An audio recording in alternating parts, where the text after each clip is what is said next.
Savais-tu qu'au moins 25% des Américains pensent que le mont Rushmore, c'est la nature qui a fait ça?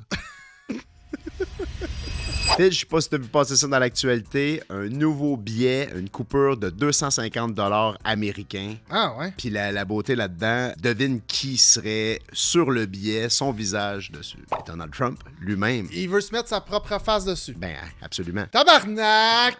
Sincèrement, là. OK, l'idée du 250$, je trouve que c'est une bonne idée. Parce qu'on sait que ça coûte cher, faire des billets, ça a un coût à tout ça, t'augmentes des plus grosses coupures. Ça, je suis pas contre, je trouve que c'est même une bonne idée. Mais à quel point il faut être mégalomane pour mettre sa propre face sur un billet dans une histoire aussi riche que les États-Unis?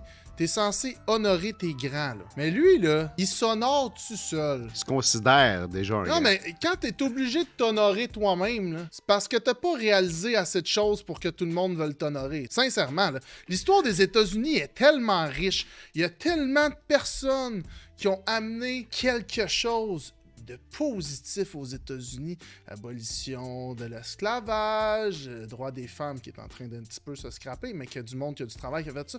Il y a plein de choses positives.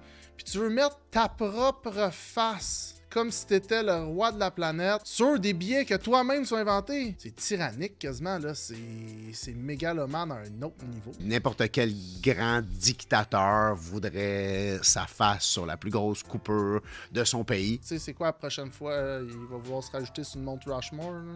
Ben, il veut déjà. Je le sais, mais tu sais, c'est ridicule, là. Quand t'es obligé de faire ça pour toi, ça fait penser aux dictateurs qui se font construire des statues d'eux-mêmes en face de leur palais, là. Ça fait comme pas de sens.